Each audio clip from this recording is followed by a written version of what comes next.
Hello hi, నేను మీ రాజేష్. ఇప్పుడు జగన్మోహన్ రెడ్డికి మొత్తం అసెంబ్లీలో 11 సీట్లు ఉన్నాయి.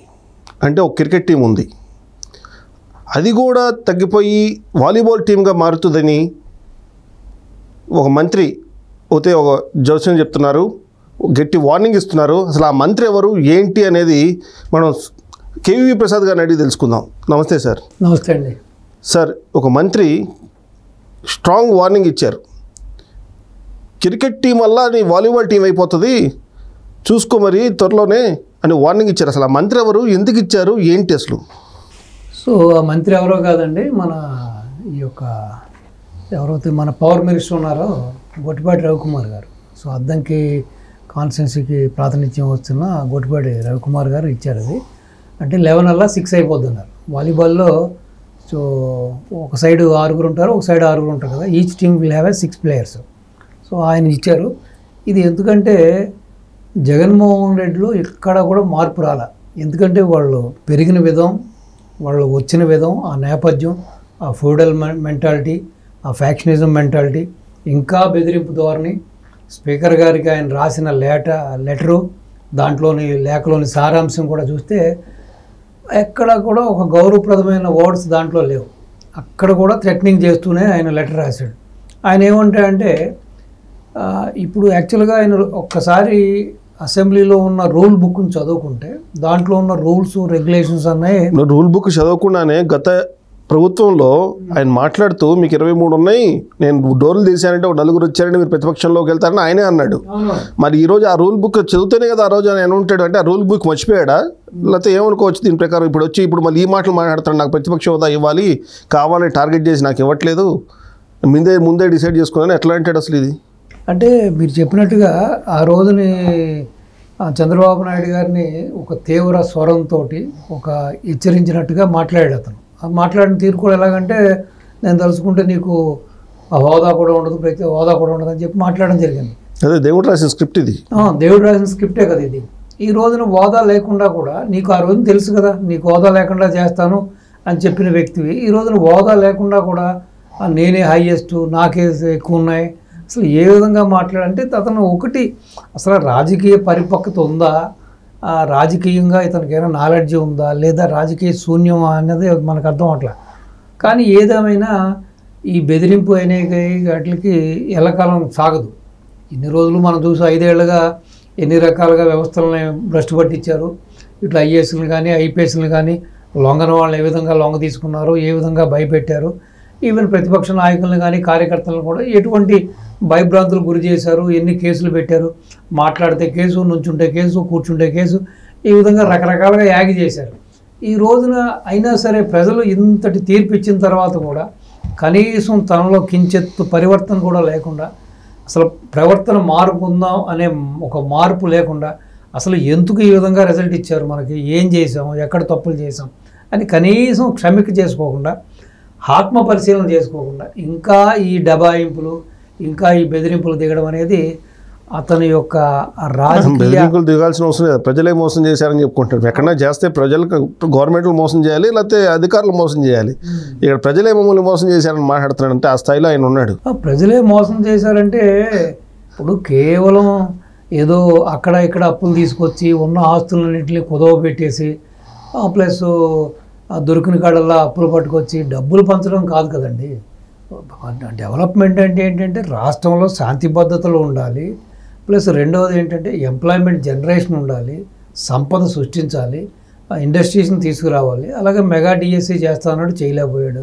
అలాగే పోలవరాన్ని ఏదో రివర్స్ టెండరింగ్ అని అదే అని ఇదని చెప్పి మెగా కృష్ణారెడ్డి దగ్గర నుంచి ఇతను ఎంత డబ్బులు తీసుకున్నాడో అది మెగా కృష్ణారెడ్డి కనపడిన వాళ్ళందరితో ఈరోజు చదువుతున్నాడు, ఎంత అమౌంట్ ఇచ్చాడు అన్నీ చెప్పి.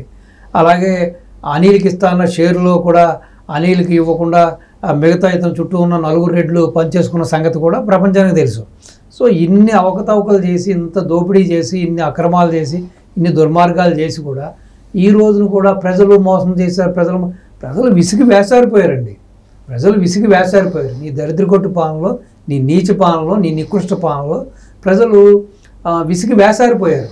ఎక్కడ కూడా మనిషికి వాక్ స్వాతంత్రం లేకపోయింది. ఈవెన్ బ్రిటిష్ టైంలో కూడా మన ఇష్టం అనుసారం మన భావస్వేచ్ఛ ఉండేది. మనం బయటకు వచ్చి మాట్లాడేవాళ్ళు, మీటింగ్లు పెట్టుకునేవాళ్ళు, స్వాతంత్రం కోసం మనవాళ్ళు పోరాడేవాళ్ళు, పాటలు పాడేవారు. అన్నీ ఈ పరిపాలనలో చూస్తే మీరు ఎక్కడైనా ఉందా? ఏ రోజున లేదు. సో ఈ రోజున మళ్ళీ స్పీకర్ని బెదిరిస్తూ నాకు ఇలాగే ఉండాలి, అలా ఉండాలి. అసలు బాబు గారు అంటే అదే బాబు గారు వైఖరి నాకు అర్థం అవ్వట్లేదు. ఇన్ని అక్రమాలు చేసి ఇన్ని దుర్మార్గాలు చేసిన వాడికి ఎందుకు మర్యాద ఇవ్వాలంటాం? ఇప్పుడు వీళ్ళు ఎటువంటి వాళ్ళు అంటే, ఎస్పెషల్లీ ఈ వైఎస్ కుటుంబం ఎటువంటిదంటే, అది వైఎస్ రాజశేఖర రెడ్డి అయినా ఇతనైనా వీళ్ళ కుటుంబం నేపథ్యం ఎటువంటిదంటే, వీళ్ళు మొసలు లాంటి వాళ్ళు. అంటే మొసలి నీటిలో ఉంటే ఎంత బలంగా ఉంటుందో, ఎంత విగరస్గా యాక్ట్ చేస్తుందో, అంటే ఇంక దానికి తిరుగుండదు. అది ఎంత పెద్ద ఏనుగైనా సరే, ఎంత పెద్ద మనిషి అయినా సరే, నీటిలో ఉన్నప్పుడు దాన్ని ఎవడో ఏం చేయలేడు. పట్టుకుందంటే ఇంకా అదంతే సంగతులు, అక్కడ బలైపోవాల్సిందే. వీళ్ళు కూడా అంతే. అధికారాన్ని నీటిలో మొసలు ఏ విధంగా వాడుకుంటుందో ఆ విధంగా వాడుకునే వ్యక్తులు మ్యాక్సిమం. అది దుర్వినియోగం అవ్వండి, దోపిడీ అవనండి, హత్యలు అవనండి, మారణకాండ అవనండి, ప్రతిపక్ష నాయకుల్ని ఏ విధంగా లొంగ తీసుకోవాలి, ఏ విధంగా భయపెట్టాలి, ఇటు పత్రికలను కానీ, మీడియాని కానీ, ప్రింట్ మీడియాని కానీ, ఎలక్ట్రానిక్ మీడియాని కానీ, టోటల్ సమాజాన్ని ఏ విధంగా వాళ్ళకి గుప్పిట్లో పెట్టుకోవాలో వీళ్ళకి బాగా తెలిసిన వ్యక్తులు. ఒక్కసారి అధికారం కోల్పోతే వీళ్ళు గట్టు మీద మొసలు లాంటి వాళ్ళు. మళ్ళీ మొసల కన్నీళ్ళు, సానుభూతి కవర్లు ఇవన్నీ చెబుతూ ఉంటారు. అసలు ఆ రోజుని వీడికి మర్యాద ఎందుకు ఇవ్వాలండి? ఇటువంటి వ్యక్తికి ఎందుకు ఇవ్వాలి చెప్పండి? బాబు గారు కూడా కారు లోపలికి ఎందుకు అలా చేయాలి? లేకపోతే ఇతనికి అంత ఎమ్మటే వీళ్ళు మాట్లాడిన తర్వాత ఎమ్మటే అతని చేత ఎందుకు ప్రమాణ స్వీకారం చేయించాలి? ఈ బోడీ ఈ పార్టీకి పట్టుమని ప్రతిపక్ష కూడా వాళ్ళు రిక్వెస్ట్ చేస్తే చేసినవి అవుతే లెటర్లో ఏం రాశాడు? నన్ను మంత్రుల తర్వాత ఇట్లా చేయించడం నాకు అవమానకరం అని రాశాడు లెటర్లో. ఆ రోజు మీరు రిక్వెస్ట్ చేస్తే కనీసం అక్కడే ఇచ్చేస్తాను. మరి దాని గురించి మర్చిపోయి మళ్ళీ లెటర్లో నాకు అవమానపరిచారు, మంత్రుల తర్వాత నన్ను జయించారు అని లెటర్లో ప్రస్తావించారు కదా. అంటే ఇప్పుడు చంద్రబాబు సీఎం హోదాలో చంద్రబాబు నాయుడు గారు, అక్కడ ఉప ముఖ్యమంత్రి హోదాలో పవన్ కళ్యాణ్ గారు, అంటే వీళ్ళందరి ముందు ఇతను చేత చేయించాలేంటి? లేకపోతే సీటుకెళ్ళి సీఎం గారు కూర్చునే సీట్లోనో లేకపోతే స్పీకర్ కూర్చునే సీట్లో కూర్చోబెట్టాలేంటి? అంటే ఇది ఒక రాజకీయ పరిపక్వతకి, అతని యొక్క శాడిజానికి, అతని యొక్క సైకోయిజానికి ఇవన్నీ కూడా ఫైనెస్ట్ ఎగ్జాంపుల్. సో బాబు గారు కూడా మరీ అంత అతి మంచి పని చేయదు. ఆయన ఏ విధంగా ఈ 5 ఏళ్ళలో ఎన్ని ఇబ్బందులు పడ్డాడు, అంత 40 ఏళ్ల రాజకీయ చరిత్ర ఉన్న వ్యక్తిని ఎంత హీనంగా చూశారు, ఎంత హీనంగా ప్రవర్తించారు. ఏ తప్పు చేయని వ్యక్తిని 53 రోజులు జైల్లో పెట్టారు. సో ఎంతమందిని బలి తీసుకున్నారు వీళ్ళు. సో ఇప్పటికైనా బాబు గారు మారాలనే ప్రజలు కోరుకున్నారు. వాళ్ళ ఎక్స్పెక్టేషన్స్ డిఫరెంట్గా ఉన్నాయండి. సో కాబట్టి డెఫినెట్గా ఇతను ఏదో సామెత చెప్పినట్టుగా ఇతను వీళ్ళు ఏదో మెత్తబడినట్టు, వీళ్ళు తగ్గినట్టుగా, అంటే ఒక సమాజంలో ఒక మనిషికి ఒక అతను కూడా ఒక ఎమ్మెల్యే కాబట్టి, అతను కూడా పార్టీ అధ్యక్షుడు కాబట్టి, సో దానికి తగ్గట్టుగా ప్రోటోకాల్ ప్రకారం వీళ్ళు అతనికి మర్యాద ఇస్తున్నారు. కానీ ఇతను ఏమనుకుంటున్నాడు, దాన్ని భిన్నంగా ఆలోచిస్తున్నాడు. బాబు భయపడుతున్నాడు, లేకపోతే వీళ్ళు భయపడుతున్నారు, మనం అంటే కొంత భయం ఉంది వీళ్ళు అనుకుంటున్నాడు. కాబట్టి ఇవన్నీ పక్కన పెట్టాలండి, ప్రోటోకాల్ అన్నీ పక్కన పెట్టాలి. మరీ అసెంబ్లీలో ఇతను గొడవలు ఎప్పుడు తీసి కొట్టక్కర్లేదు, ఇతన్ని మానహారణం చేయక్కల. కానీ ఇతన్ని ఎక్కడ పెట్టాలో అక్కడ పెట్టాలి.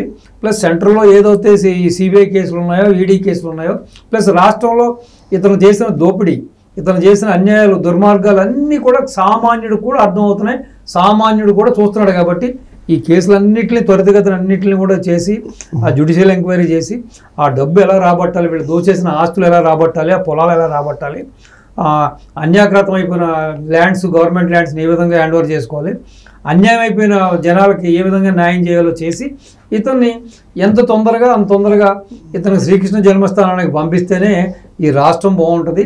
ఇక మీదటైనా సరే బాబు గారు ఒక స్ట్రాంగ్ స్టెప్ తీసుకుని ఇతన్ని రాజకీయంగా సమాధి చేయమని అడుగుతున్నాను. ఇతను బతుకుండా సమాధి చేయమని చెప్పట్లేదు, ఇతను బతుకుండా చంపమని చెప్పట్లేదు. నేను రాజకీయంగా సమాధి చేసి, ఇటువంటి వ్యక్తి ఎప్పటికైనా ప్రమాదమే.